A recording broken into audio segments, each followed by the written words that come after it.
నీ పక్షముగా ప్రభువా నాయన ఈ సంఘమును ప్రేమించి ప్రభువా నాయన మీరు పంపించారు. వచ్చాను. నేను ఒంటరిగా రావటం వలన ప్రభువా నాయన ఉపయోగం ఉండదు, కానీ నాలో ప్రభు మీరుండి ప్రభా ఇక్కడ ఉండటం ఈ యొక్క సంఘానికి ప్రభువా నాయన ఆశీర్వాదం, మేలు కనుక ప్రభువా మీ యొక్క ఆత్మతో నన్ను నింపండి. ఇక్కడ ఏం వర్తమానం అందించాలో ఈ బిడ్డలకి వాక్యము అవసరము, అట్టి వాక్యమును ప్రభువా మీ ఆత్మ ద్వారా బిడ్డలకు అనుగ్రహించడానికి ప్రభువా నన్ను బలపరచండి. అల్పుడు నన్ను ఆయన యోగ్యత లేని వాడను మీ కృపను బట్టి ప్రభువా ఏర్పరచుకున్నారు తండ్రి. ఇక్కడ కొద్ది మందిగా ప్రభువా బిడ్డలు ఉండగా చిన్న మంద భయపడుకుని పరలోక రాజ్యం అనుగ్రహించడానికి తనకి ఇష్టమయ్యేదని ప్రభావం తెలియపరిచారు. ఇదిగో నాయన చిన్న మంద మీద, బలహీనుల మీద, పేదల మీద ప్రభావం మీరు దృష్టి పెడుతూ ఉన్నారు తండ్రి. ఈ సంఘంపై ప్రభావం మీ దృష్టి ఉంచండి, మీ ఆత్మని ఇక్కడ ఉంచండి. మీ నిత్య జీవపు మాటలను ప్రభావ బిడ్డలకు దయచేసి వినగలిగిన చెవులను గ్రహించగలిగిన జ్ఞానము దయచేయండి. యేసుక్రీస్తు నామములో ప్రార్థన చేస్తున్నాను మా పరమ తండ్రి, ఆమేన్. Praise the lord. దేవునికి స్తోత్రం కలుగునుగాక. వందనాలమ్మ సరిత సిస్టర్ గారికి ప్రత్యేకమైనటువంటి వందనాలు. అలాగే సంఘ బిడ్డలందరికీ హృదయపూర్వక వందనాలు. నిన్న నాకు రాత్రి చెప్పారు బ్రదరు, మరి మీరు నాకు ఫస్ట్ టైం పరిచయం. మాది సింగనగరే, ఇక్కడ బైబిల్ రోడ్డు దగ్గర షాలే ప్రేయర్ ఫెలోషిప్ అని అక్కడ ఒక మందిరం ఉంటుంది. అలాగే లింగాయపాలెం అని ఇప్పుడు సిఆర్టీ ఆఫీస్ రాజధాని, అక్కడ అది మాది నేటివ్ ప్లేసు. మేము 1982లో విజయవాడ రావడం జరిగింది. దానికి కారణం నేను నా లైఫ్ దేవునిలోకి రాకమునకు ఒక భయంకరమైనటువంటి జీవితం. మరి ప్రతి భయంకరమైన పరిస్థితి వెనుక దేవుడు కార్యాలనే కొన్ని ఉంటాయి. దేవుడు నన్ను అన్ని రంగాల్లో అన్ని విధాలుగా మరి నేను చూసిన తర్వాత దేవుడు నన్ను తెలుసుకున్నాను. దేవుడిలోకి వచ్చి నేను స్థిరపడ్డాను. అలాగా నేను రెండు సంఘాలు నడిపిస్తూ ఉన్నాను. ఇంకా ప్రత్యేకంగా ఎక్కడికన్నా ఇలాగే ఎక్కడైనా తెలిస్తే ఖాళీ టయాలు వెళ్తూ ఉంటాను. మంచిది. ఈరోజు మీ మధ్యలోకి రావడం. నా పేరు శామ్యూలు. నాతో పాటు మా బ్రదర్ పాప వచ్చారు. మా మిస్సెస్ కొంచెం దగ్గు వస్తామంటే హాస్పిటల్కి తీసుకొచ్చాను. అందుకు కొంచెం లేట్ అయింది. సరే, సిస్టర్ గారు ఒక అంశం ఇచ్చారు. ఏంటది? కుటుంబం దేవునిలో ఎలా కట్టబడాలి, ఆర్థికంగా మరి ఉన్నత స్థితిలో ఎలా ఉండాలి అనేది సహోదరి మిమ్మల్ని ఉద్దేశించి ఇలా వాక్యాలని మా సంఘం గురించి కొంచెం తెలియపరచండి అయ్యా అని చెప్పేసి ఆమె సహోదరి పాంప్లెట్లు ఏర్పాటు చేసి పంపించారు. మంచిది. దేవునిలో ప్రతి కుటుంబం కట్టబడాలి అంటే మొట్టమొదటిగా మనం లోకం వైపు చూడటం మానేయాలి. చాలామంది చేసే పొరపాట్లు ఏంటంటే లోకం వైపు, లోకస్తుల వైపు చూస్తూ ఉంటారు. లోకములో ఉన్నదంతా శరీరాశ, నేత్రాశ, జీవకుడము. ఇవి దేవుని సంబంధమైనవి కావు. మనము దేవుని వైపే చూడాలి. చాలామంది నష్టపోవడానికి, శ్రమలు పడటానికి, వేదనలు అనుభవించడానికి, అప్పులు పాలవటానికి, కుటుంబాలను పాడు చేసుకోవడానికి కారణం లోకం వైపు చూడటమే. లోకస్తులను చూస్తారు. వారు చాలా వాళ్ళ కుటుంబంలో వాళ్ళ హృదయాలు ఎలా ఉంటాయో కానీ బయటికి చూస్తే మాత్రం బాగా హుందాగా ఉన్నట్టు, అన్ని విషయాల్లో గొప్పవారుగా ఉన్నట్లుగా ఉంటుంది. కానీ దేవుని యొక్క వాక్యము లేని కుటుంబాల్లో సంతోషాలు సమాధానాలు ఉండవు. వారి కుటుంబం అంతా కూడా అల్లకల్లోలుగా ఉంటా ఉంటాయి. దేవుని కుటుంబాలు చాలా వాళ్ళు లేని స్థితిలో కూడా ఆనందంగా ఆశీర్వాదకరంగా ఉంటారు. ఈ యొక్క వాక్యాన్ని నేను చూసినప్పుడు నా జీవితమే ఒకసారి గుర్తుకొచ్చింది.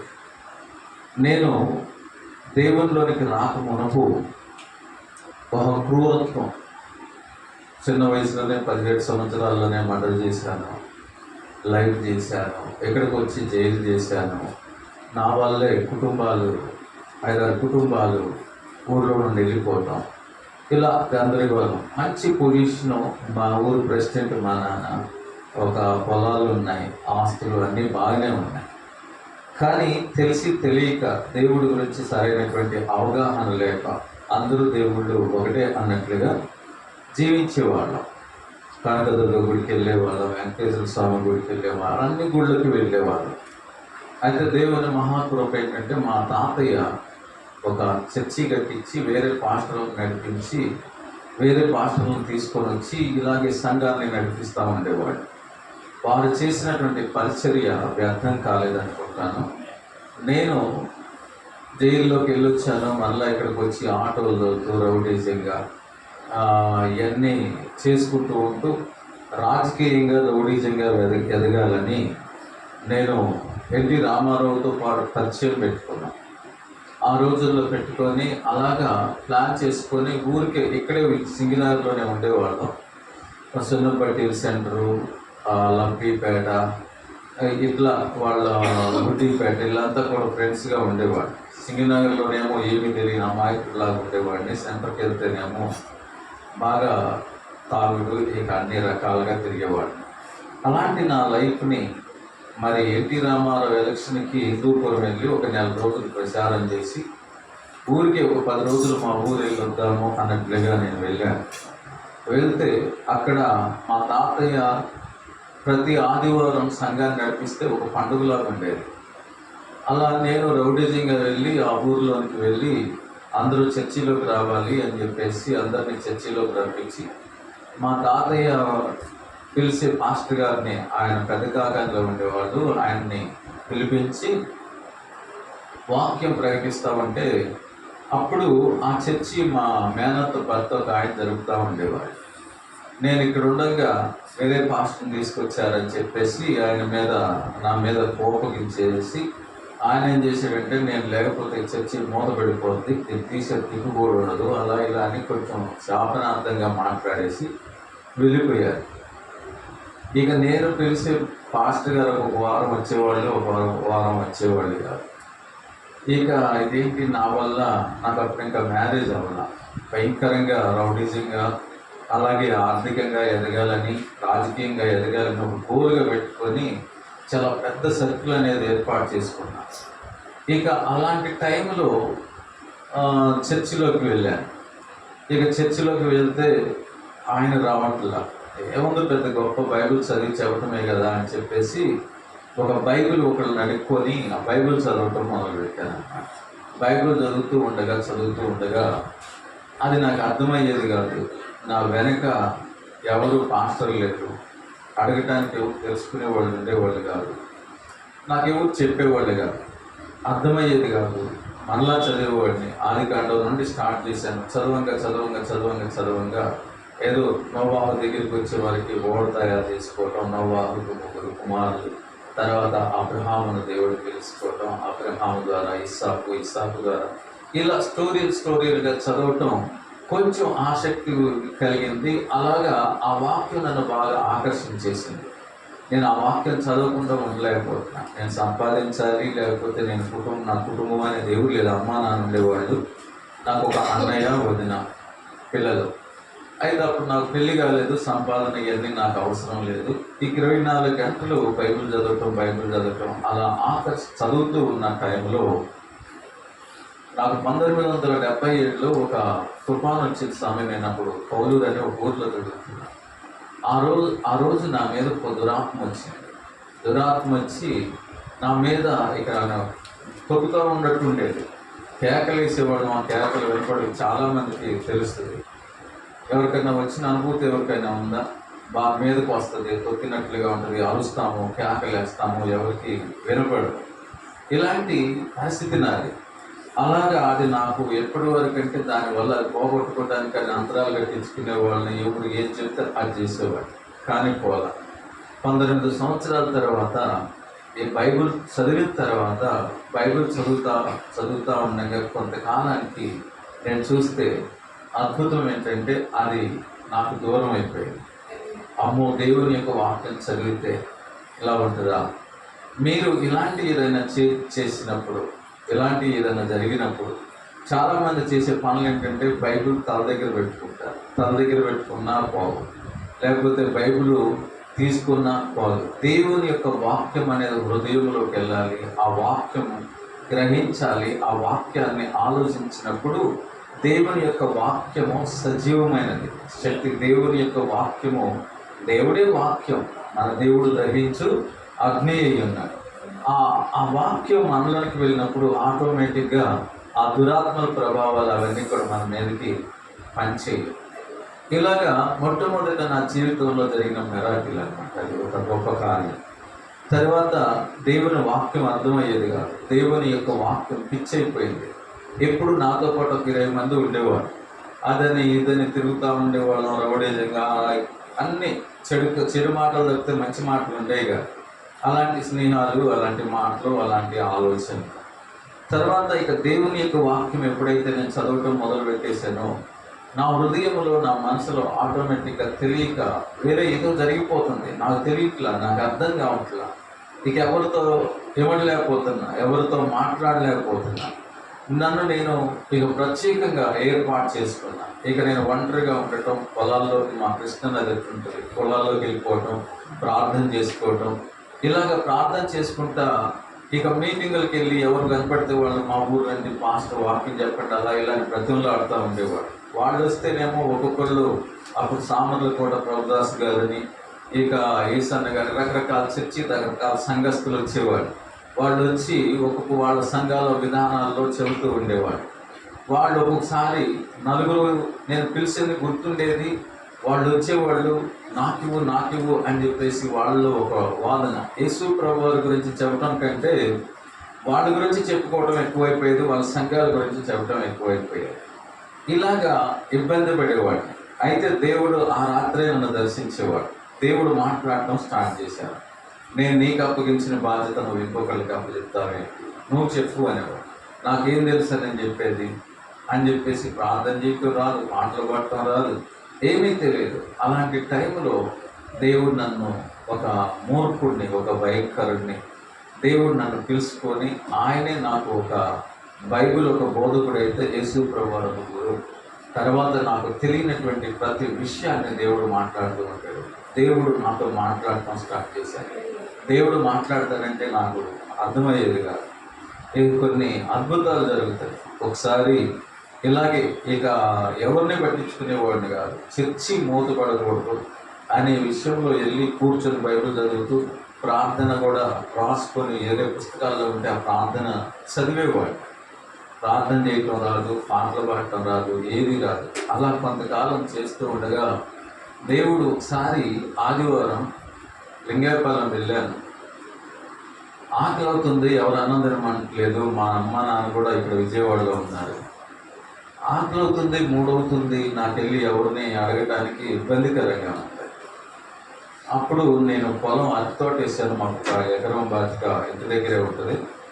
ఆ పొలం వేసి అరటి తోటలు వేసాను. అరటి తోటలోకి వెళ్ళి ప్రార్థన చేసుకుందామని వెళ్ళి ఆ మోటార్ దగ్గర తలస్నానం చేసి చేను మధ్యలోకి వెళ్ళి మోటార్ ఇచ్చి ప్రార్థన చేసుకుంటానికి వెళ్దామని చూస్తుంటే మధ్యలో ఒక అరటికెళ్ళ కింద పడింది. అవి పచ్చగా ఉంటాయి. పడితే పండిద్ది కదా అనుకున్నా. అది 4 రోజులు కింద ఉంటే పడిపోతే పండుతాయి. పైకి పచ్చగానే ఉంటాయి కానీ లోన పడిపోతాయి. ఆకలి తెచ్చుకుందాం కదా అని వెళ్ళి చూస్తే అన్ని నొక్కితే ఒక్కడు కూడా పండలేదు. తర్వాత మళ్ళా సరే అని చెప్పేసి వెళ్ళి ప్రార్థన చేసుకొని మరలా తిరిగి వస్తుంటే అదే గెల మీద నా దృష్టి పడింది. ఆ గెల పండిపోయింది. అది నాకు ఆశ్చర్యం అనిపించింది. ఒకసారి ఆ గెల కలర్ మారిపోయింది, గెలంతా కూడా పండిపోయింది. ఒక్కసారి కూర్చోబెడిపోయాను. కళ్ళెమ్మటంతా భయంకరంగా నీళ్లు. దేవుడు అద్భుతాలు చేస్తాడంటే అంతకు ముందు వినటమే కానీ నేను అనుభవపూర్వకంగా నాకు తెలియదు. అప్పుడు దేవుడు అద్భుతాలు చేస్తాడు అని చెప్పేసి అప్పుడు ఆకే ఉప్పు కూడా తింటూ ఇక ఆ ఆనందం అంతా ఇంత కాదు. ఎవరు నమ్మినా ఎవరు నమ్మకపోయినా దేవుడు అద్భుత ఆశ్చర్య కార్యాలు చేస్తాడు. ఈ అద్భుతాలు నాలో ఈ యొక్క అనుభవం నన్ను దేవుడి నుండి పక్క దొరకకుండా చేసినాయి. ఇలాగా దేవుడిలో 1996లో దేవుడు నన్ను పిలుచుకుంటే 2006 వరకు నేను దేవుడి మాట వినలా. ఏదో కార్లు వ్యాపారం చేసుకున్నాం, ఆటోలు వ్యాపారం చేసుకున్నాం, అవి డెవలప్ చేస్తూ ఈ సేవ చేద్దాము. రాయితీగా బ్రతికే వాళ్ళం. సేవ అంటే ఎలా ఉంటుందంటే ఇక అందరూ వాళ్ళ దగ్గర వీళ్ళ దగ్గర చేతులు జాకి కానుకలు తీసుకొని బ్రతకాలేమో, గొప్ప రాయల్టీగా బ్రతికిన వాళ్ళు ఇలాంటి బ్రతికి ఎలా బ్రతుకుతాం అని అనిపించేది. సరే, నేను దేవుని మాట వినకుండా దాదాపు 2006 సంవత్సరం వరకు కూడా వ్యాపారాలను అయ్యాని చేద్దామని చూస్తే పొలాలు పోయినాయి, కార్లు పోయినాయి, చివరికి జీరో అయిపోయా. అప్పుడు నేను దేవునికి నా భార్యతో నేను మాట్లాడి సంపూర్ణంగా సేవ చేద్దాము అంటే నా భార్య అంతే. లోకం వైపు చూస్తేనే మా ఊళ్ళంతా కూడా మంచి ఉన్నత స్థితిలో ఉన్నారు. ఇక మన పరిస్థితి సేవలోకి వస్తే దారుణంగా అందరూ సులకనగా చూస్తారేమో అని భయం వేసేది. అంతకుముందు 10 సంవత్సరాలు అలా దేవునికి దూరం అయిపోయాం. ఇక లోకం వైపు మనకు అనవసరం, రక్త సంబంధుల వైపు మనకు అనవసరం. దేవుడు మనల్ని తెలుసుకున్నాడు, దేవుడు తన పరిచర్య చేయమంటున్నాడు, దేవుని వైపు చూద్దాము అని చెప్పేసి ఇక అప్పుడు నేను 10 సంవత్సరాల తర్వాత సంపూర్ణంగా సేవ చేద్దామని ఏర్పాటు చేసుకున్నాను. నా భార్యతో చెప్పాను, ఇలా సంపూర్ణంగా సేవ చేద్దాం, దేవునికే దాసుడిగా ఉందాం, ఇంకెవరికి నేను దాసుడిగా ఉండడానికి ఇష్టపడట్లేదంటే అప్పుడు నా భార్య అంతే. నేను 10 సంవత్సరాలు అయింది పెళ్ళి, మాకు 97లో పెళ్ళయింది. నేను అప్పటి నుండి ఇప్పటి వరకు చూస్తూ ఉన్నాను, నీ శక్తి వంచన లేకుండా నువ్వు ప్రయాసపడుతున్నావు, కానీ దేవుడికి వ్యతిరేకంగా మనం ఏది కూడా చేయలేము, సక్సెస్ అవ్వలేము. కనుక మనం సంపూర్ణంగా దేవుడికి సమర్పించుకుందాం. మనకి సమస్యలని ఉండయని ఎవరికి చెప్పవద్దు. ఎవరి దగ్గరికి వెళ్ళి చేయి జాపి ప్రార్థన చేసి డబ్బులు తీసుకోకూడదు. ఎవరైనా దేవుడి సన్నిధిలోకి వచ్చి కానికిస్తే తీసుకుందాం, లేకపోతే లేదు అని తీర్మానం చేసుకున్నాం. ఆ తీర్మానం చేసుకున్న తర్వాత ఆ రాత్రి దేవుడు నన్ను దర్శించి నాతో మాట్లాడారు. ఇప్పటి వరకు నీ శక్తి, నీ తెలివితేటలు ఇవన్నీ ఆధారం చేసుకొని నువ్వు జీవించాలనుకున్నావు, ఏమైంది? అదే నా మాట విని నా మాట ప్రకారంగా నువ్వు చేసినట్లయితే ఇదిగో ఈ కాలంలో నువ్వు తిరగాల్సినటువంటి నీ స్థాయి ఇది అని చెప్పేసాను అన్నాడు. కష్టపడు అని చెప్పేసి వెళ్ళిపోయా. ఇక అప్పటి నుండి ఇక దేవునికి సంపూర్ణంగా నా జీవితాన్ని సమర్పించుకొని ఇక ఎక్కడికి డబ్బుల కోసం వాళ్ళ దగ్గరకో వీళ్ళ దగ్గరకో, లేకపోతే డబ్బుల కోసం పరిచర్య చేయటమో, డబ్బుల కోసం అని సువార్త ఒకరింటికి వెళ్ళి ప్రార్థన చేయటమో ఇలాంటివన్నీ ఏం లేదు. నీతిమంతుడు విశ్వాసం మూలముగా జీవించిన, విశ్వాసాన్ని ఆధారం చేసుకున్న వాళ్ళే నీతిమంతులు అవుతారు. అంతేకాదు దేవుడిని నమ్మటం అంటే మనం నమ్మాము, నేను దేవుడిని నమ్మాను అని అనుకోవటం కాదు. నమ్మటం అంటే ఎలా ఉంటుంది అంటే దేవుని మీద పూర్తిగా ఆధారపడటం. ఇక దేవుడు నాకు ఇది చేస్తాడు, నేను అడిగింది నాకు తప్పకుండా దయచేస్తాడు అని విశ్వసించటం. అబ్రహామును దేవుడు బహుగా ఆశీర్వదించాడు. ఎలా ఆశీర్వదించాడు అంటే అబ్రహామును దేవుడు పిలిచాడు. పిలిచిన వెంటనే మారు మాట్లాడక ఎక్కడికి ఏంటి, నన్ను ఎక్కడికి తీసుకుని వెళ్తావు ఇవన్నీ ఏం అడగల. నీ ఊరును విడిచిపెట్టు, నీ తల్లిదండ్రులను విడిచిపెట్టు, సమస్తాన్ని విడిచిపెట్టి నన్ను వెంబడించు, నిన్ను ఆకాశ నక్షత్రాల వలె ఇసుక రేణుల వలె విస్తరింపచేస్తాను అన్నాడు. అలాగే అబ్రహాము దేవుని యొక్క మాటను విన్నాడు. తర్వాత చెప్పాడు, నిన్ను ఎవరైనా దూషిస్తే, ఎవరైనా శపిస్తే వారిని నేను శపిస్తాను, నిన్ను ఎవరైనా ఆశీర్వదిస్తే నేను వారిని ఆశీర్వదిస్తాను. అంటే నీ పక్షముగా నేను ఉంటాను, నువ్వు నన్ను వెంబడించు అన్నాడు. అంతే. అబ్రహాము మారు మాట మాట్లాడకుండా అబ్రహాము దేవుడిని వెంబడించాడు. దేవుడు వెంబడించిన తర్వాత దేవుడు కొన్ని పరీక్షలు పెడతా ఉంటాడు. మన జీవితంలో దేవుని సన్నిధికి వచ్చిన తర్వాత, దేవుడిని నమ్ముకున్న తర్వాత పరీక్షలు స్టార్ట్ అవుతూ ఉంటాయి. ఒకవైపు ఏమో సాతాను, ఆ సాతాను యొక్క ఆ బుట్టలో నుండి మనం తప్పించుకున్నట్టు వాడు, గాలంలో నుండి తప్పించుకున్నటువంటి వారం అవుతాం. దేవునికి వస్తాం, వాడు ఒక పక్క భయంకరంగా ఏ విషయంలో మనం దొరుకుతామా అని వాడు ఎదురు చూస్తూ ఉంటాడు. అలాగే దేవుడు మనల్ని, మనం ఎంత మట్టుకి వీళ్ళెంత మట్టుకి నాలో స్థిరంగా ఉంటారు, నమ్మకంగా ఉంటారు అని దేవుడు కూడా పరీక్షిస్తూ ఉంటాడు. అబ్రహాము ప్రయాణమై వెళ్తూ ఉన్నాడు. తనతో పాటు తన భార్యను తీసుకున్నారు. ఇద్దరికి పిల్లలు లేరు. 75 సంవత్సరాల వయసు, సారాకి 65 సంవత్సరాలు.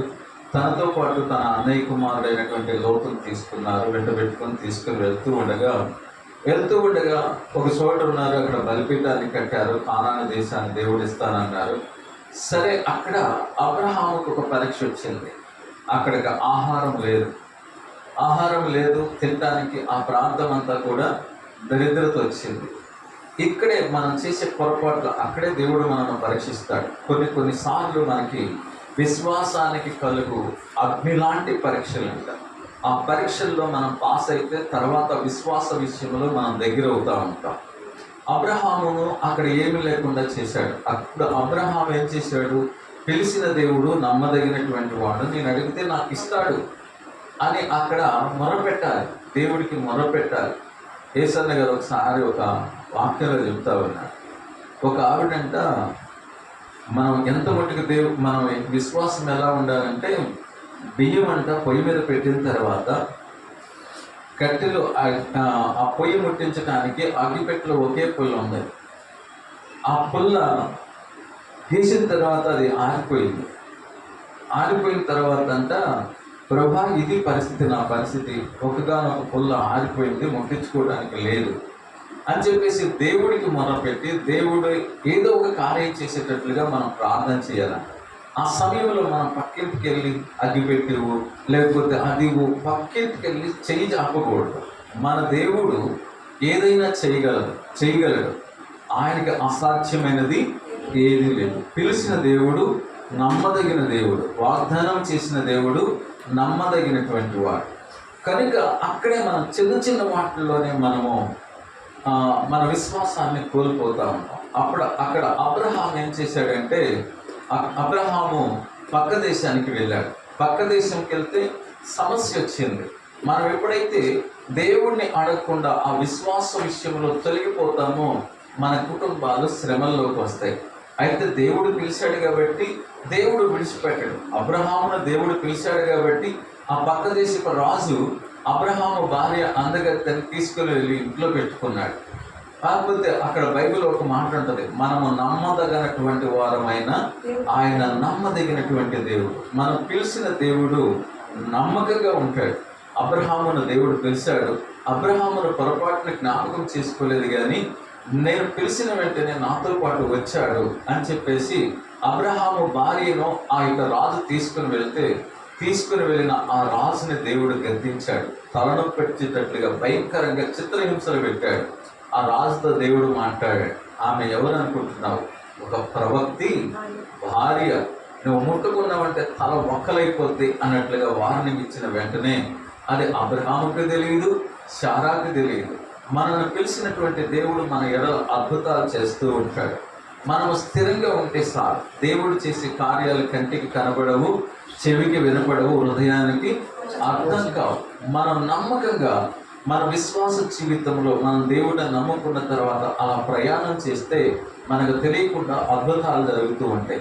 వెంటనే రాజు భయపడిపోయి అబ్రహామును పిలిపించి, ఈమె ఎవరు అంటే అప్పటికే నా చెల్లి అని చెప్పుకున్నారు. మీకు ఈ స్టోరీ అంతా తెలిసే ఉంటుంది. అయితే అప్పుడు ఆమెకు కావాల్సినవి, అతను రాజుగా అబ్రహాముకు కావాల్సినవి అన్నీ కూడా పశువులేంటి, డబ్బేంటి, సమస్తం ఇచ్చి పని వారితో సహా ఇచ్చి పంపించాడు. అలాగూ దేవుడు అబ్రహాముని ఎప్పటి వరకు పరీక్షించాడు అంటే, లేక ఒక కుమారుడు, మరి బిడ్డలు లేనప్పుడు కూడా దేవుడు పరీక్షించాడు. ఆగరుతో వెళ్ళకూడదు. ఆగరుని తన భార్య మాట విని చివరికి పిల్లలు లేరు. అయితే శారా అంటది, నేను చూస్తేనేమో వృద్ధురాలని, మరి పిల్లలు పుట్టే అవకాశం లేదు, ఈ యొక్క దాసి అయినటువంటి హాగరుని నువ్వు వివాహం చేసుకో, ఆమెకు పుట్టినటువంటి బిడ్డలే మనకు సంతానం అనుకుందాము అంటే అది దేవుని చిత్తం అంటే దేవుని చిత్తం కాదు. ఇప్పుడు అబ్రహాం ఏం చేయాలి? అబ్రహాముకి అప్పటికే చెప్పాడు, నీ సంతానాన్ని ఆకాశ నక్షత్రాల వలె ఇసుక రేణుల వలె విస్తరింప చేస్తాను అని చెప్పేసి అన్నాడు. ఆ ఇస్సాకు పుట్టక మునిపే ఐగుప్తు దేశంలో 400 సంవత్సరాలు నీ సంతానాన్ని ఉంచుతాను, అటు తర్వాత ఐగుప్తు ప్రజలకి భయంకరమైనటువంటి శ్రమలు కలిగజేసి పాలు తేనెలు ప్రవహించే దేశంలోనికి మిమ్మల్ని తీసుకుని వెళ్తాను అని చెప్పి అన్నారు. అయితే ఎన్ని వాగ్దానాలు, ఎన్ని మాటలు, దేవునితో ఉన్నటువంటి విషయాలు మర్చిపోయి శారాయి మాట విని ఆదాము చేసినటువంటి పొరపాటు అబ్రహాము మరలా ఆగర్తో వెళ్ళటం, ఆగర్ ద్వారా శారాయి ఇబ్బంది పడటం, అలాగా ఆగర్తో ఆ శారా మాట విని వెళ్ళటం వలన దాదాపుగా 13 సంవత్సరాలు అబ్రహాముతో దేవుడు మాట్లాడలా. కారణం ఏమిటి అంటే దేవుణ్ణి సంప్రదించకుండా దేవుడు వాగ్దానం చేస్తే శారాయి మాట విని ఆగరుని వివాహం చేసుకున్నాడు.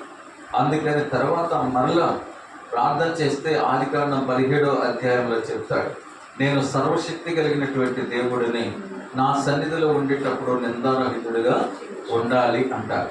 దేవుని బిడ్డలు నిందలేనటువంటి వారముగా ఉండాలి. దేవుని సన్నిధికి మనం రాకమునకు మనం పాపులమే.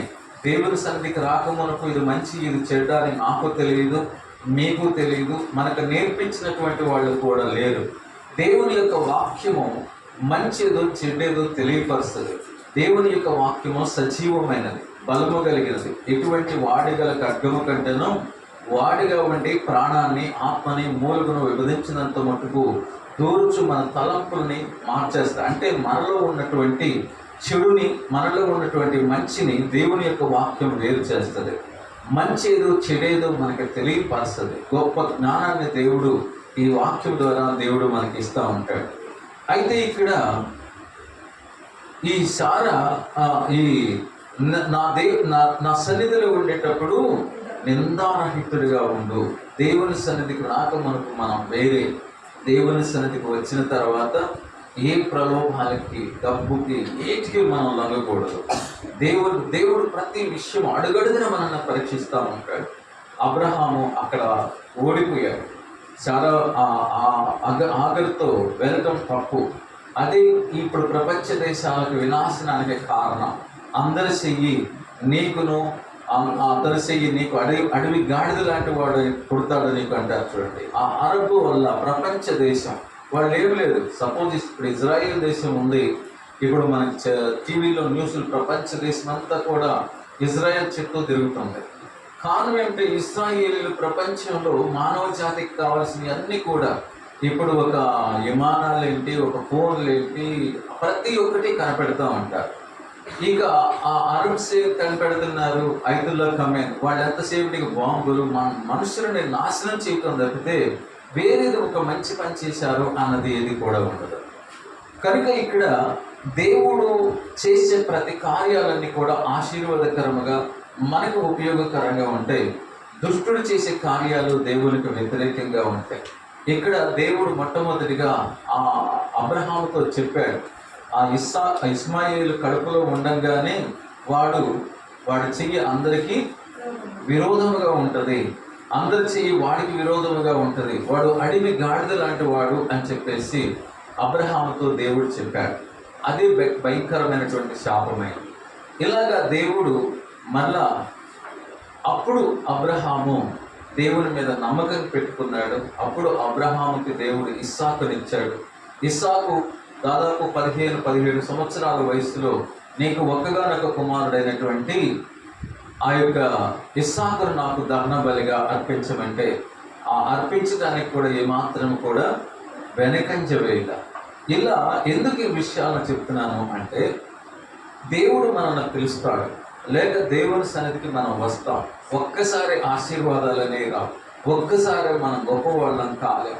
అయితే దేవుడు కొంతకాలం మనల్ని పరీక్షిస్తూ ఉంటాడు. చిన్నపిల్లలకి మనం బ్లేడ్ ఇవ్వమంటే ఇవ్వం, లేకపోతే కత్తిరి ఇవ్వమంటే ఇవ్వం. ఏ హానికరమైనవి ఏవి చిన్నపిల్లలకి ఇవ్వం.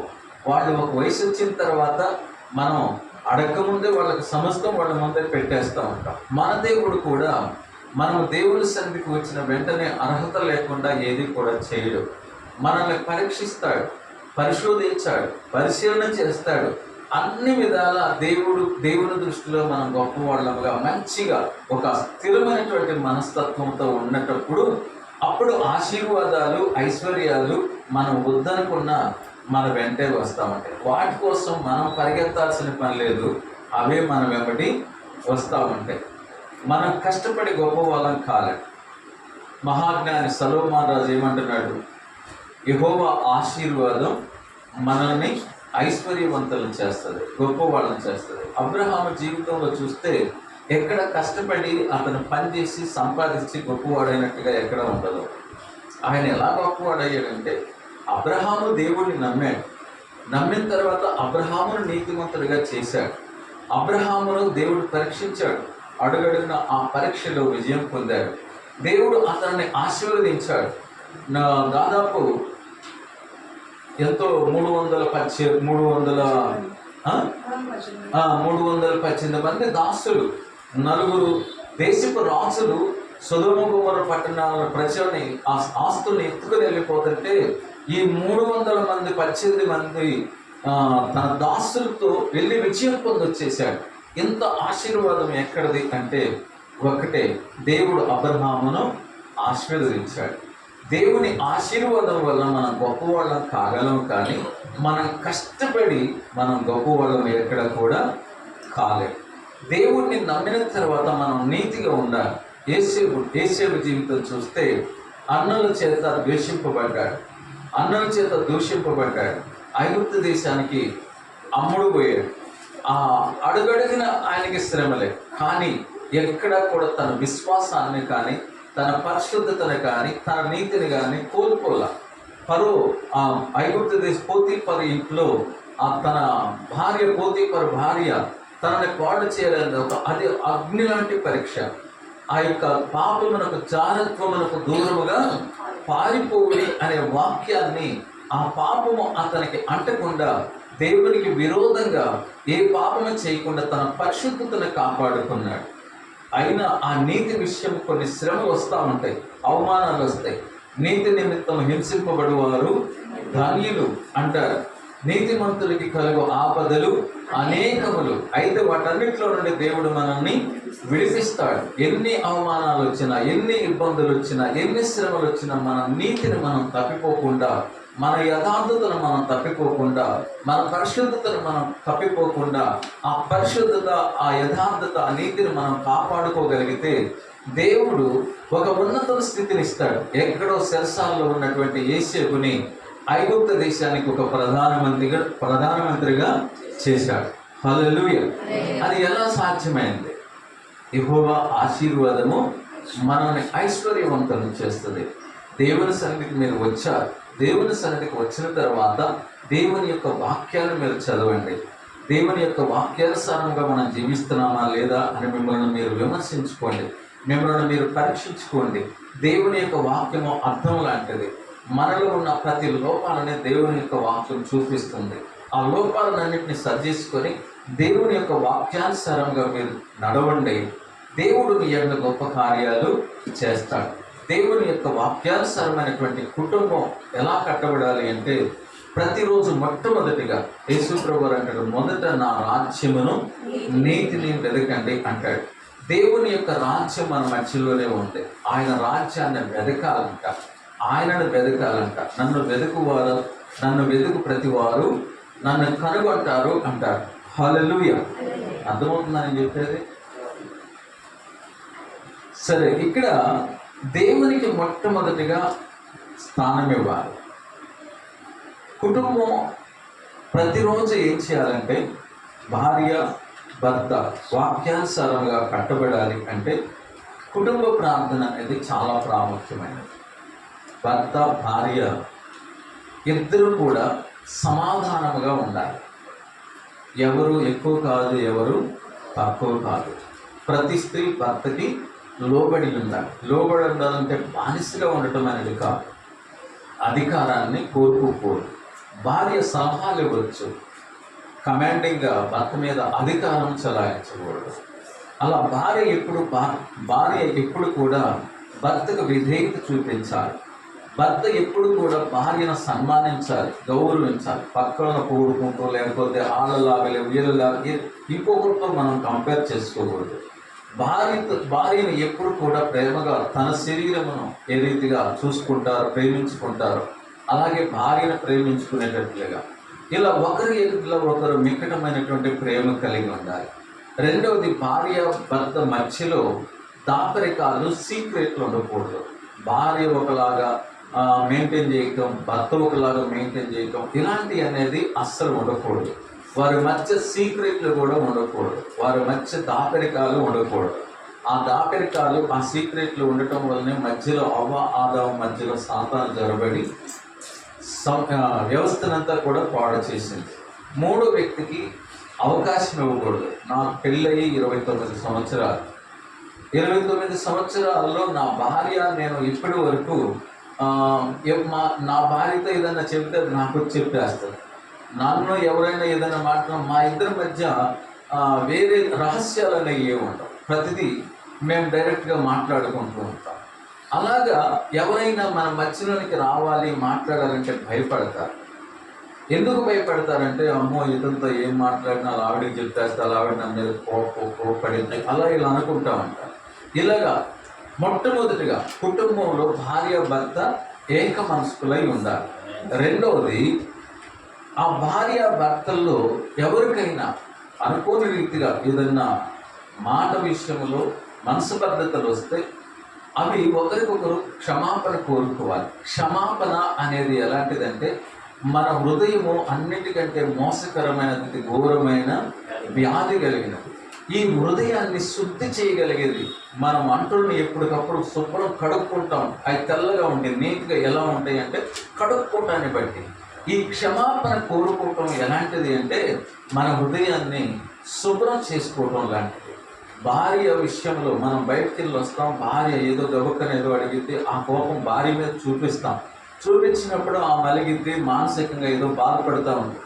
అప్పుడు మనం వెళ్ళి సారీ గబక్కని చెప్పి, ఏదో బయటలో అనేక సమస్యలతో మేము ఉంటాము, బయట నుంచి వచ్చాము, ఇలా అడిగినప్పుడు నేను గబక్కన ఇలా మాట్లాడాను, నువ్వు అర్థం చేసుకో, బయట నుంచి వచ్చేటప్పుడు నాకు కొంచెం మంచినీళ్ళు ఇచ్చు, కొంచెం సమాధానంగా ఉంటే బాగుంటుంది, రకరకాల సమస్యల్లో ఉన్నట్టు మేము బయటకు వస్తామని భర్త భార్యతో చెప్పుకోవాలి. ఇలా ఒకరికొకళ్ళు కొట్టుకోవటం, గొడవలు పడటం అనేది దేవుని బిడ్డలకి అస్సలు ఉండకూడదు. ప్రతి ఒక్కటి మన దేవుడు సమాధానకర్త. సమాధానపరచు వారు ధన్యులు, వారు దేవుని కుమారుడు అనబడతారు. సమాధానం అనేది ఉండాలి. సరే, పొరపాటు జరిగింది, క్షమాపణ కోరుకోవటం ద్వారా ఒకరి భార్య మళ్ళీ ఆ భార్య కూడా మాట్లాడాలి. సారీ అండి, మిమ్మల్ని ఆ టైంలో అలా మాట్లాడకూడదు, తప్పు నాదే అని చెప్పేసి తన తప్పును యథార్థంగా ఒప్పుకుంటే, ఆ తప్పుల్ని ఒకళ్ళొకళ్ళు ఒప్పుకోవటం వలన, ఆ క్షమాపణలు చెప్పుకోవటం వలన, ఒకరు సమాధానం పడటం వలన మన హృదయం ఎప్పుడు ఒక ప్రశాంతంగా ఉంటుంది, మన మనసు చాలా ప్రశాంతంగా ఉంటుంది. కుటుంబంలో మొట్టమొదటిగా సమాధానం అనేది క్షమాపణల ద్వారా ఉంటుంది. ఎందుకంటే దేవుని యొక్క వాక్యం, ఒకరి పాపములను ఒకరు ఒప్పుకోండి, వాటిని విడిచిపెట్టండి, అప్పుడు మనం ప్రశాంతమైనటువంటి మనసు ప్రశాంతంగా ఉంటుంది, హృదయం ప్రశాంతంగా ఉంటుంది. ఇంట్లో భార్య భర్త ఇద్దరు ఏదో సమస్యల్లో ఉండే అటొకళ్ళు ఇటొకళ్ళు ఉంటే ఆమెలో సమాధానం ఉండదు, మనలో సమాధానం ఉండదు. ఇంట్లోకి వచ్చే వరకు ఒక నరకంగా ఉంటుంది. మన కుటుంబాన్ని ఎప్పుడు ఒక పరలోక పట్టణంగా ఏర్పరచుకోవాలి. అంటే దేవుని యొక్క వాక్య ప్రకారముగా భార్య తగ్గించుకొని భర్త భార్యను ప్రేమించగలిగి ఒకరి ఎడలో ఒకరు సమాధానం కలిగి ఉంటే పరలోక పట్టణం ఎక్కడో కాదు, భూమి మీద మన కుటుంబంలోనే మనం అనుభవించవచ్చు. భార్య భర్తలు అలా సమాధానం కలిగి ఉంటే ఆ కుటుంబం దేవుని యొక్క వాక్యంలో కట్టబడుతుంది. ఇక భార్య భర్త అలా ఉన్నప్పుడు పిల్లలకి మనం ప్రత్యేకంగా చెప్పాల్సినటువంటి అవసరత ఉండదు. మనం ఇంగ్లీష్ మాట్లాడితే మన పిల్లలు కూడా ఇంగ్లీషే మాట్లాడతారు. మనం బూతులు మాట్లాడితే మన పిల్లలు కూడా బూతులే మాట్లాడతారు. మనం కోపాలు తాపాలు కొట్టుకోటాలు గందరగోళాలు చేస్తే మన పిల్లలు కూడా అలాగే ఉంటారు. కనుక మన కుటుంబాన్ని కట్టుకోవాలి అంటే మన ప్రవర్తనను బట్టే ఉంటుంది. ఇప్పుడు సామెత చెప్తారు కదా, ఆవు చేలో మేస్తే దూడ గట్టును మేయమంటే మేయదు. పెద్దవాళ్ళు కొంతమంది చాలామంది చేసే పొరపాట్లు ఏంటంటే, నేను ఏదో పాడైపోయాను, నేను తాగుడికి అలవాటు పడిపోయాను, ఆటికి అలవాటు పడిపోయాను, మీరన్నా బాగుపడండిరా అంటారు. అలా ఏం కాదు. తల్లిదండ్రులు మొట్టమొదటిగా గురువులైనా దైవాలైనా పిల్లలకి వాళ్ళే. ప్రతి ఇంట్లో పిల్లలే హీరోలైనా వాళ్ళ తండ్రులే పిల్లలకి. కనుక ప్రతి తల్లిదండ్రులు కుటుంబానికి ఒక మాదిరి జీవితాన్ని చూపించాలి. ఐగుప్తు దేశంలో బానిసలుగా బ్రతుకుతున్నటువంటి టైంలో యెకోబేదు, అమ్రాము భార్యాభర్తలు, వాళ్ళకు 3 పిల్లలు పుట్టారు. ఆ 3 పిల్లలు అహరోను, మోషే, మిరియాము. అహరోను పెద్దవాడు, అహరోను పెద్దవాడు, మిరియాము 2, చిన్నవాడు మోషే ఐగుప్తు దేశంలో ఫరో కుమార్తె యొక్క ఇంట్లో పెరిగాడు కదా. వాళ్ళ 3 తల్లిదండ్రులు, ఆ తల్లి ఎలా పెంచిందో కానీ ఆ యొక్క తల్లి పెంచినటువంటి పెంపకం సామాన్యమైనది కాదు. ఐగుప్తు దేశంలో దేవుని యొక్క పేరు ఎత్తడానికి కానీ, దేవుని గురించి మాట్లాడటానికి కానీ నిషేధం. అలాంటి సమయంలో మోషేకి ఉగ్గుపాలతో పాటు సీక్రెట్గా దేవుని గురించి, ఆయన యొక్క ఔన్నత్యము గురించి, ఆయన శక్తి సామర్థ్యాల గురించి తెలియపరిచింది. వాళ్ళు పెరిగి పెద్దవాళ్ళు అయిన తర్వాత మరి అహరోను దేవునికి ఒక ప్రవక్తగా ఉన్నాడు, మిరియాము ప్రవక్తిగా, దేవునికి యాజకుడిగా ఉన్నాడు అహరోను. మిరియాము గొప్ప ప్రవక్తిగా ఉంది. మోషే ఇశ్రాయేలులకి మంచి నాయకుడిగా. ఆ కుటుంబం అంతా కూడా దేవునికి మహిమకరంగా వాడబడింది. దానికి కారణం ఏమిటి అంటే, మోషే చెప్తాడు, మోషే తల్లిదండ్రులు ఎలా ఉండాలి, పిల్లల్ని ఎలా నడిపించాలి అనే విషయాన్ని మోషే ద్వితీయోపదేశకాండము 6వ అధ్యాయము 5వ వచనములో నుండి చెప్తాడు. మీరు తల్లిదండ్రులకు చెప్తాడు, మొట్టమొదటిగా మీ దేవుడైన యెహోవాని మీరు పూర్ణ హృదయముతో, పూర్ణాత్మతో, పూర్ణ శక్తితో, పూర్ణ వివేకంతో మీ దేవుడైన యెహోవాను మీరు ప్రేమించి మీ దేవుడైనటువంటి యెహోవా గురించి మీ పిల్లలకి వాటిని అభ్యసింపచేయండి. అభ్యాసం అంటే చిన్నప్పుడు అని అభ్యాసం చేపిస్తూ ఉంటారు, చేతులతో దిద్దిస్తూ ఉంటారు. ఎలా అంటే ప్రతి తల్లిదండ్రులు పిల్లలకి వాళ్ళు పడుకోబోయేటప్పుడు దేవుని గురించి మాట్లాడాలంట, వాళ్ళు లెగిసినప్పుడు దేవుడి గురించి మాట్లాడాలంట, వాళ్ళు నడిచేటప్పుడు దేవుడి గురించి మాట్లాడాలంట. సూచనగా భాషకముల వలె దేవుని యొక్క వాక్యము వాళ్ళకి కంఠస్థంగా ఉండాలంట. ఈ వాక్యాలని నేను నా జీవితాన్ని ఎలా కట్టుకున్నానంటే, ఇదే ఈ మోషే ఈ వాక్యానుసారముగా నా జీవితాన్ని, నా పిల్లల్ని, నాకు 2 పిల్లలు, ఒక పాప ఒక బాబు. ఆ 2 పిల్లలకి చిన్నప్పటి నుండి నేను ఫ్యామిలీ ప్రేయర్లో చెప్పుకునేవాడిని. మాకు వచ్చేది 10 రూపాయలు, 5 రూపాయలు, లేకపోతే 30 రూపాయలు అట్లా వచ్చే కానుకలు. ఆ కానుకలతో బ్రతకాలంటే చాలా కష్టం. కానీ అదే 20 రూపాయలు, అదే 30 రూపాయలు చేతులతో పట్టుకొని ప్రార్థన చేసి వారం అంతా నాకు వీటితో బ్రతకాలి ప్రభా అని ప్రార్థన చేసుకునేవాడు. ప్రార్థన చేసుకొని వాటితోనే ఒకళ్ళ దగ్గరికి వెళ్ళి చేయించాపేవాళ్ళం కాదు. మాకు ఈ పరిస్థితి ఉంది అని ఏ రోజు మేము చెప్పేవాళ్ళం కాదు, ఎవరికి తెలియదు. అయితే మా పిల్లలకి ఈ విషయాలను చెప్పేవాడిని. ఏమని చెప్పేవాడిని అంటే, ఫ్యామిలీ ప్రేయర్లో, ప్రతిరోజు కుటుంబ ప్రార్థనలో, బాబు అందరి పిల్లలు ఆయాని ఇయని లగ్జరీగా జీవిస్తూ ఉంటారు, కానీ మనకి అలాంటి డబ్బులు మన దగ్గర ఉండవు. ఎవరైనా కానుక దేవుడు ఎవరన్నా ఇస్తే వాటి ద్వారా మనం బ్రతకాలి, వాటికి కూడా మనం లెక్కప్ప చెప్పాలి. ప్రతి దాని గురించి నేను లెక్కప్ప చెప్పాలి. కాబట్టి మీరు నాకు అవి కావాలి, ఈ కావాలి అని నన్ను అడగండి. అడిగారనుకో నేను మీకు చేయలేనని మానసికమైనటువంటి వేదన పడతాను. నా దగ్గర డబ్బులు ఉండేవి అనుకో, మీకు తప్పితే నేను ఇంకెవరికి చేయగలను, నేను మీకు చేసుకుంటాను అని చెప్పేసి, అలాగే నేను చిన్న పిల్లలప్పటి నుండి నా ప్రతి సమస్యలను పిల్లలతో పంచుకునేవాడిని. ప్రతి తల్లిదండ్రులు ఈ విషయాలు పిల్లలకి షేర్ చేసుకోవాలి, చెప్పుకోవాలి. చెప్పుకోకపోవటం వలన వాళ్ళకి ఆ బాధ్యతలు తెలియదు, ఆ బాధలు తెలియదు. మా నాన్న ఇస్తున్నాడులే, మా అమ్మ ఇస్తుందిలే అని ఎట్లా పెడితే అట్లా ఖర్చు పెట్టేస్తారు. ఆ యొక్క విలువ అనేది, ఆ ఈ డబ్బులు అనేవి ఎక్కడి నుంచి వస్తున్నాయి, ఎంత కష్టపడితే మనం ఈ డబ్బులు సంపాదిస్తున్నాం, ఆ విలువను వాళ్ళకి అర్థమయ్యే రీతిగా మనం చెప్పగలిగితే బాల్యదినం నుండి ఆ పిల్లల్ని మనం ఒక బాధ్యతాయుతంగా చూడగలుగుతాం. అలా లేకుండా విచ్చలవిడిగా తల్లి చేయటం, భర్తని పిల్లల్ని గారాభంగా పెంచేస్తే వాళ్ళు పెరిగి పెద్దవాళ్ళై పాడైపోతారు. అయితే మన పిల్లలకి బాల్యదినం నుండి కుటుంబ ప్రార్థనలో, ఇక నేను దేవుని సేవకుడిని, మరి నేను కుటుంబాన్ని మిమ్మల్ని సరిగా పోషించుకోకపోతే, సరిగా మిమ్మల్ని నడిపించుకోకపోతే, పాస్టర్ గారు పిల్లలే అలా ఉండారు, వాడు మనకేం చెప్తాడు అని అంటారు, రకరకాలుగా మాట్లాడతారు. మనము సంఘానికి ఒక మాదిరి జీవితం అనేది మనం చూపించాలి. మీరు చిన్న తప్పు చేసినా ఆ రోజు నేను ఆత్మీయంగా చచ్చినటువంటి వాడితో సమానం.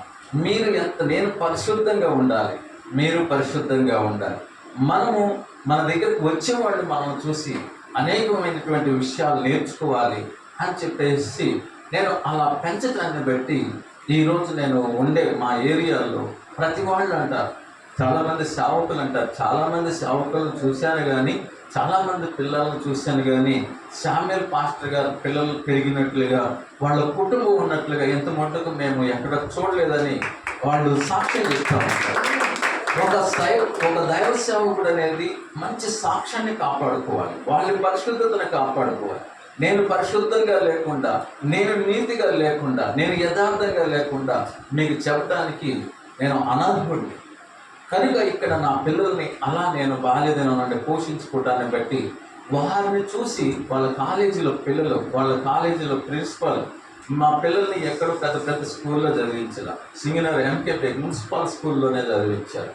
వాళ్ళ టీచర్స్ నన్ను పిలిచి అడుగుతూ ఉంటారు, టీచర్స్ శామ్యూల్ పాస్టర్ గారు, మా పిల్లల్ని కూడా మేము పెంచాం కానీ మీలాంటి పిల్లల్లాగా మీ పిల్లలే ఒక సపరేట్గా ఉంటారు, ప్రత్యేకంగా ఉంటారంటే మట్టిలో మాణిక్యం అంటారు కదా, అలా ఉంటారని వాళ్ళు అలా చెప్పారు. మరి ఇంటర్మీడియట్లో, డిగ్రీలో మరి వాళ్ళు పీజీలు చేశారు, వాళ్ళు మంచి చదువులు చదువుకున్నారు. నేను దేవుడు పని చేసుకుంటానే వెళ్తున్నా, నేను వాక్యాన్నే వాళ్ళకి బోధిస్తా. ఇక అలాగ వాళ్ళు లెక్చరర్స్, వాళ్ళ ప్రిన్సిపాల్స్ ఫోన్ చేసి చెప్తా ఉంటారు, మేము లెక్చరర్స్, మా పిల్లల్ని మేము పెంచుకోలేదు, మీ పిల్లోడు లాంటి పెంపకం, మీ పిల్లోడిని చూస్తే మాకు చాలా ఆనందంగా అనిపిస్తుంది అని చెప్పేసి వాళ్ళు నాకు చెప్తా ఉంటే నాకు అంతకంటే ఆనందం ఏముంది. అమ్మ, నేను ఒక దైవ సేవకుడిని, నేను ఒక మాదిరి జీవితం చూపించాల్సినటువంటి వాడిని, మరి నేనే సరిగా పెంచుకోకపోతే నేను ఇతరులకు ఏం బోధిస్తానమ్మా అని చెప్పేసి వాళ్ళకి చెప్తూ ఉండేవాడు. అలాంటి దేవుడి కృప, అలాంటి మంచి సాక్ష్యం ఎక్కడి నుండి నాకు వచ్చింది అంటే ఒకటే, దేవుని యొక్క వాక్యాన్ని చూసుకుంటాను. మోసే పెరిగిన పెంపకం ఎలాంటిది, అలాగే అమరము, యెకోబేదు వాళ్ళని ఎలా పెంచారు, అవన్నీ కూడా నేను అబ్రహాము గురించి దేవుడు గొప్ప సాక్ష్యం చెప్తాడు. అబ్రహాము గురించి ఏమంటాడు, అబ్రహాముని గురించి నేను ఎరిగి ఉన్నాను. అబ్రహాము తాను నీతిని అనుసరిస్తాడు, తన ఇంటి వారిని కూడా నీతిని అనుసరించేటట్లుగా, నీతి న్యాయములను అనుసరించేటట్లుగా దేవుడు నడిపిస్తాడు. తన తర్వాత తన కుమారుడిని, తన ఇంటి వారిని అందరినీ కూడా నీతి న్యాయములను అనుసరించేటట్లు నడిపిస్తాడని అబ్రహామును గురించి నేను ఎరిగి ఉన్నాను అంటాడు. మనము మన కుటుంబం మొట్టమొదటిగా ఎప్పుడైతే నీతి న్యాయములను అనుసరిస్తామో దేవుడు మనల గురించి గొప్పగా చెప్పుకోవాలి. దేవునికి అవమానకరంగా మనం ఎప్పుడు కూడా ఉండకూడదు. చాలామంది సేవకులను పడినటువంటి వారు, విశ్వాసాలను పడినటువంటి వారు చెప్పడానికి చెప్తారు కానీ ఆచరణలో ఉండదు. అందుకని దేవుడు అంటాడు, మిమ్మల్ని బట్టియే కదా నా నామము దూషింపబడుతుంది, అవమానించబడుతుంది అంటారు. దేవుడిని నమ్మిన తర్వాత దేవునికి మనం మహిమ తెచ్చేవారముగా ఉండాలి తప్ప దేవునికి దూషణకరముగా మనం ఎక్కడ కూడా ప్రవర్తించకూడదు. మన మాటల్లో దేవుని నామం మహిమపరచబడాలి, మన నడవడికల్లో దేవుని నామం మహిమపరచబడాలి, మన వస్త్రధారణలో, మన చూపులు, ప్రతి అవయవాల్లో కూడా దేవుడు మన ద్వారా మహిమపరిచేటట్లుగా మనం ప్రవర్తించాలి. దేవుడు తెలియక ముందు మన ఇష్టానుసారంగా జీవించాం. దేవుడు తెలిసి తెలియక చేసిన ప్రతి తప్పులని దేవుడు క్షమించేశాడు. దేవుడికి ఎప్పుడైతే మనం ఇష్టలుగా నడుచుకుంటామో దేవుడు మన ఎడల గొప్ప ఆశీర్వాదం, ఆర్థికంగా మనము దాని గురించి ఆలోచించాల్సిన అవసరత లేదు. మనము దేవునికి ఇష్టలుగా నడుచుకుంటున్నామా లేదా, ఇదొక్కటి చూసుకుంటే చాలు. ప్రతిదీ ఆశీర్వాదాలు మన ఎమ్మటికి, వాటి దగ్గరికి మనం వెళ్ళాల్సిన పనిలా మనమటే అయి వస్తూ ఉంటాయి. ఇదే చాలా సీక్రెట్. ఏంటంటే యేసుప్రభు చెప్పింది మనం చేస్తే చాలు. యేసుప్రభు వారు కానా వివాహానికి వెళ్ళారు. అక్కడ ద్రాక్షారసం అయిపోయింది. మరియమ్మ అంది, అయ్యా అక్కడ ద్రాక్షారసం అయిపోయింది అంటే, అమ్మ నాతో నీకేమి పని అని చెప్పేసి అన్నారు. ఆమె ఒక మాట ఉంది ఆ పనివారితో, ఆయన చెప్పింది మీరు చేయండి. ఆయన చెప్పింది మనం చేస్తే చాలు. మనం ఏం కష్టపడాల్సిన, దేవుడికి కష్టపడాల్సిన అవసరత కూడా ఉన్నప్పుడు. ఎందుకంటే అయితే యేసు ప్రభువారు ఏమని చెప్పారు వాళ్ళకి, మీరు నీళ్లతో ఆ బాణలను నింపండి అన్నారు. నింపారు. తీసుకెళ్ళి అవి వడ్డించండి అన్నారు. వాళ్ళు తిరుగు మాట మాట్లాడలా. ఇదేంటి నీళ్ళను వడ్డించడం ఏంటి, వాళ్ళు కొట్టేస్తారు అలా ఇలా అని మాట్లాడలా. ఆయన చెప్పాడు, వాళ్ళు చేస్తున్నారు. ఇక్కడ నీళ్లు ముంచుతున్నారు, తీసుకెళ్ళి అక్కడ పోస్తున్నారు. ఇక్కడ ముంచేటప్పుడేమో నీళ్లు, అక్కడ వడ్డించేటప్పుడేమో ద్రాక్షరసం. అది వడ్డించే వారికే తప్ప ఇంకెవరికి తెలియదంట. అంటే దేవుని మాట విని దేవుని మాట ప్రకారంగా ఎవరైతే నడుస్తారో ఆ ఆశీర్వాదాలు వాళ్ళే అనుభవిస్తారు. వాళ్ళకే ఆ విషయాలు తెలుస్తాయి. ఏదో వీళ్ళు ఇందాకే చెప్తారులే, మనం చేయాల్సింది చేస్తే అంటే జరగదు. అది సీక్రెట్ ఇదే. దేవునిలో నేను నేర్చుకున్నది, నేను అనుసరిస్తుంది ఇదే. నేను ఈరోజు ఒక రాజకుటుంబం లాగా జీవిస్తాను. ఎలాంటి నా పరిస్థితి, అప్పుడు నేను ఒకళ్ళ దగ్గరికి వెళ్ళి చేయి చాపలేదు, ఎప్పటికీ నేను ఒకళ్ళ దగ్గరికి వెళ్ళి చేయి చాపలా. రోషంగా జీవిస్తా. మన దేవుడు రోషము కలిగిన దేవుడు. దేవుని బిడ్డలమైనటువంటి మనం కూడా రోషంగానే ఉండాలి. ఒకరి దగ్గరికి వెళ్ళి చేయి చాపాలి. ఒకరి దగ్గర చాలామంది ఆ సంఘం ఫోన్ నెంబర్లు పెట్టేస్తారు. పెద్ద పెద్ద బడామన్ పాస్టర్లు అంటారు. ఫోన్ నెంబర్ల కింద పెట్టేసి ఏంటంటే ఫోన్ పేలను అయ్యని అని పెడతారు. అలాంటి సేవ ఏమి సాక్ష్యం ఇస్తున్నారు వాడు? ఇప్పుడు దేవుడు ఆశీర్వదిస్తాడని నేను చెప్పినప్పుడు నేను అడుక్కునేవాడుగా ఉంటే, నువ్వే అడుక్కునేవాడుగా ఉంటున్నావురా. దేవుడు నిన్ను ఆశీర్వదించినోడు నన్నెట్ట ఆశీర్వదిస్తానని మీరు క్వశ్చన్ చేస్తే నేను ఏం మాట్లాడాలి? అలా అడుక్కు తినే తట్లుగా దైవ సేవకులకు తయారయ్యారు. మన దేవుడు అడుక్కునేవాడు కాదు, మనల్ని అడుక్కునేటట్లుగా చేసేవాడు కాదు. సింహపు పిల్లలన్నా లేమి కలవై ఆకలి కొంటే ఏమో కానీ దేవుడిని నమ్మి దేవుని యందు భయభక్తులు కలిగి దేవుడిని ఆశ్రయించినటువంటి వారికి ఏ మేలు ఎప్పుడు కూడా పొదువై ఉండదు. మనము దేవుడు చెప్పింది మనం చేస్తే చాలు. అలా మీరు నేర్చుకోవాల్సింది ఒకటే, బైబిల్ చదవండి ప్రతిరోజు. మీ పిల్లలు ప్రతిరోజు కుటుంబంలో ప్రార్థన చేయండి. మీ పిల్లలకి ప్రతి విషయాలు, మీ సమస్యలు చెప్పుకోండి. చెప్పి మనం ఇలా ఉండాలి, మనం ఇలా ప్రవర్తించాలి, అటు వాళ్ళు అయి కొన్నారు, వీళ్ళు కొన్నారు, దేవుడు మనకిస్తాడు. వాటికంటే గొప్పగా మనల్ని చేస్తాడు. మా కుటుంబాల్లో నెలకు 10 లక్షలు సంపాదించే వాళ్ళు కూడా ఉన్నారు. కానీ నన్ను చూసి ఆశ్చర్యపోతారు. ఆ బట్టలు ఏంటి, ఆ మెయింటెనెన్స్ ఏంటి, ఎంతమందికి వచ్చినా చక్కగా పెడతాడు, ఎంతమందికి ఎవరికైనా కావాలంటే సహాయం చేస్తాడు. ఎక్కడి నుండి వస్తాయి అంటే, నా దగ్గరే రూపాయి ఉండదు, ఉన్నంత మట్టుకు చేసేస్తాం, సహాయం చేస్తాం. దేవుడు ఎప్పుడు ఎలా పంపిస్తాడో తెలియదు. దేవుడు పంపిస్తాడు. నేనేం దరిద్రుడు కాలేదు, నేను ఒకళ్ళ దగ్గరికి వెళ్ళి చేయాల్సిన అవసరత లేదు. దేవుడిని అనుసరిస్తా. నేను ఇప్పటికీ నేను పరీక్షించుకుంటా. ప్రభువా నీకు ఇష్టడుగా ఉంటున్నానా లేదా, నన్ను నేను పరీక్షించుకుంటా ఉంటా, నన్ను నేను విమర్శించుకుంటా. దేవుడితో చెప్తా, మీకు అవమానకరంగా ఉండే రోజు ఏదైనా ఉంటే ఆ రోజు నన్ను భూమి మీద నుండి తీసేయండి ప్రభువా. మీకు అవమానకరంగా నేను ఎప్పుడు కూడా ఉండకూడదు. మనము దేవుని యొక్క వాక్యాన్ని ప్రతిరోజు చదవాలి, ఆ వాక్యాన్ని ధ్యానించాలి, మన పిల్లలకి నేర్పించుకోవాలి. నేనేం చేసేవాడిని అంటే, పిల్లలను స్కూల్కి తీసుకెళ్ళేటప్పుడు కొన్ని కంఠస్థ వాక్యాలు అవి వెళ్ళే వరకు వాళ్ళకి చెప్పుకుంటూ ఉండేవాడు. మరలా పిల్లలను తీసుకొచ్చేటప్పుడు ఆ వాక్యాలు వాళ్ళకి నేర్పించుకునేవాడు. అలాగా దేవుని యొక్క వాక్యం మోషే చెప్తాడు, మీ పిల్లలకి పడుకునేటప్పుడు నిద్ర లేచినప్పుడు నడిచేటప్పుడు వాటిని మీరు చెప్పండి, అభ్యసింప చేయండి అంటున్నాడు. అలాగ చేయటం వల్ల అబ్రహాము తల్లిదండ్రులు మోషే తల్లిదండ్రులు అలా పెంచటం వలన వాళ్ళు దేవునికి గొప్ప పరిచారకులుగా ఉన్నారు. హల్లెలూయా. అలాగా మన కుటుంబాలను ప్రతిరోజు వాక్యం చదువుకుంటూ వాక్యానుసారంగా జీవిస్తూ ప్రార్థనాపూర్వకంగా మన కుటుంబాన్ని కట్టుకోవచ్చు.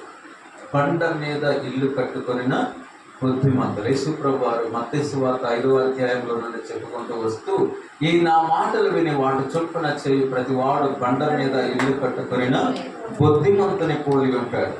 అక్కడ బండ అనగా క్రీస్తుల వారి కుటుంబాన్ని కట్టుకున్నటువంటి వారు. వరదలు వచ్చనో, గాలి తుఫానులు వచ్చనో, ఏది వచ్చినా కూడా ఆ బండ మీద కట్టబడినటువంటి ఇల్లు కాబట్టి అది ఏమాత్రము కూడా చెక్కు చెదరదు. అంటే బండ అనగా క్రీస్తు మహోన్నతుని చాటున నివసించువాడే సర్వశక్తుని నీడను విశ్రమించువాడు. ఆయనే నా కోట, నా దుర్గము, నా శైలము అని ఆయనను మనం నమ్ముకుంటే వేటగాడు ఉరిలో నుండి ఆయన మనల్ని తప్పిస్తాడు. నాశనకరమైన తెగుళ్ళు రాకుండా ఆయన మనకి రక్షణనిస్తాడు. దేవుడిని మనం ఒక నివాస స్థలముగా దేవుడి మీద ఆధారపడి మనము జీవించాలి. చిన్న రాయి కూడా మనకి తగలకుండా దేవుడు దూతలని మనకి కాపలా ఉంచుతాడు. అలాగా వాక్యానుసారమైనటువంటి కుటుంబాన్ని మనం కట్టుకోవాలి అంటే ప్రతిరోజు తల్లిదండ్రులు వాక్యం చదవండి, పిల్లలకి నేర్పించండి. సాయంత్రము భోజనం చేసిన తర్వాత పడుకోబోయేటప్పుడు ఆ ప్రార్థనలో భార్య భర్తలు ఏదైనా లోపాలుంటే ఒకరినొకరు క్షమాపణ కోరుకోండి. అలాగే పిల్లలు కూడా క్షమాపణ చెప్పుకునేటట్లుగా మా పిల్లలు ఎప్పటికీ, మా పిల్లలకి 26 సంవత్సరాలు, మా పాపకి, మా అబ్బాయికి 24 సంవత్సరాలు, ఇప్పటికీ వాళ్ళు యేసయ్య బిడ్డగా చెప్పు అంటారు. అంటే దేవుని బిడ్డలు అబద్ధాలు ఆడరు అని. వాళ్ళు ఏదన్నా మాట చిన్న గొడవ పడ్డా కూడా, చిన్న మాట అనుకున్నా కూడా సారీ అక్క, సారీ బాబు అని చెప్పేసి వాళ్ళు ఒకరికొకరు చెప్పుకుంటూ ఉంటారు. అలా సమాధానం మా ఇంట్లో ఎలా ఉంటుందంటే, పరలోక రాజ్యము యేసుప్రభువు వారు ఒకటే అంటారు, ప్రార్థన నేర్పిస్తారు. పరలోకంలో దేవుడి చిత్తం ఎలా జరుగుతుందో ఈ భూమి మీద కూడా అలాగే జరగాలి అని. మన కుటుంబమే ఒక పరలోక పట్టణంగా ఉంటుంది, ఒక ఆశీర్వాదకరమైనటువంటి కుటుంబంగా ఉంటుంది. లోకానికి యేసుప్రభువు వారు వెలుగుగా ఉన్నారు. మనం కూడా వెలుగు సంబంధాలుగా జీవించాలి. హల్లెలూయా. అలాగూ మీరు మీ కుటుంబాన్ని కట్టుకుంటూ ఉండండి. తర్వాత ఇక ఆర్థిక సమస్యలు, ఇక మనం అంటే ఆర్థిక సమస్యలు ఎందుకు వస్తాయి అంటే, ఏదో బయట వాళ్ళని చూసి అటు ఇటు చూసి అప్పులు అనేది ఎప్పుడు మ్యాక్సిమం అప్పుల కోసం వెళ్ళకండి. ఎవరి దగ్గర చేయి జాపకండి. మీరు ఎవరినన్నా బ్రతిమలాడుకోవాలన్నా, చేయి జాపాలన్నా, ఏదన్నా మీ దేవుడైన యెహోవా అడగండి. దేవుడు మన పక్షంగా ఉన్నాడు.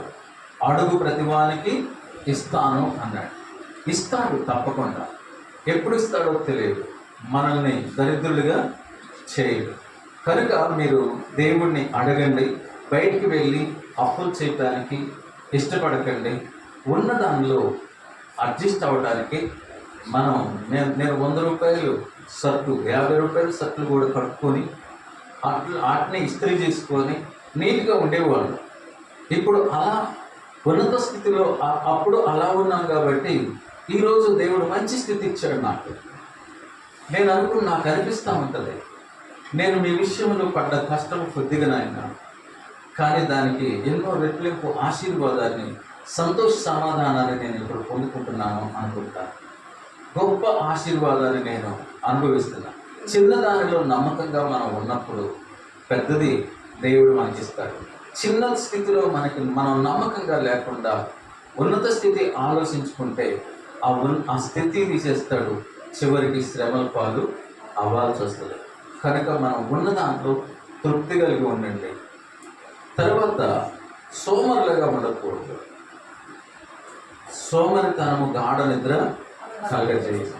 సోమరివాడు పస్తు పడుకుంటాడు. సోమరి సీమల యొద్దకు వెళ్ళి బుద్ధి తెచ్చుకో అంటాడు. సీమలు ఎప్పుడు కూడా అవి ఎవరి కోసం కష్టపడితే అది ఒకదాని మీద ఒకటి చెప్పు, అది పని చేస్తుంది, నేను పని చేయట్లేదు అనుకోని ఉండవు. వాటికి రాజు ఉండడంట, వాటికి నాయకుడు ఉండడంట. నా బాధ్యత ఇది అని చెప్పేసి ప్రతి సీమ పని చేస్తూ ఆహారాన్ని నిల్వ చేసుకుంటూ ఉంటాయి. అలాగే దేవుని బిడ్డలమైనటువంటి మనము ఒకళ్ళ మీద ఒకళ్ళు చెప్పుకోకుండా ఉన్నదానిలో తృప్తి పొందుతూ శ్రమ అనేది మనం ఒకళ్ళ దగ్గర చేయి చాపకుండా, అన్యాయం చేయకుండా, అబద్ధాలు ఆడకుండా, మోసాలు చేయకుండా నీతిగా దేవుని బిడ్డలంటే ఇలా ఉండాలి అని నీతిగా మీరు కష్టపడింది దేవుడు ఉన్నత స్థితిలో మిమ్మల్ని, స్థిరమైనటువంటి స్థితిలో మిమ్మల్ని ఉంచుతాడు. ఈ కొన్ని మాటలు ప్రతి ఒక్కరి హృదయాల్లో ఫలించినగా. ఆమేన్.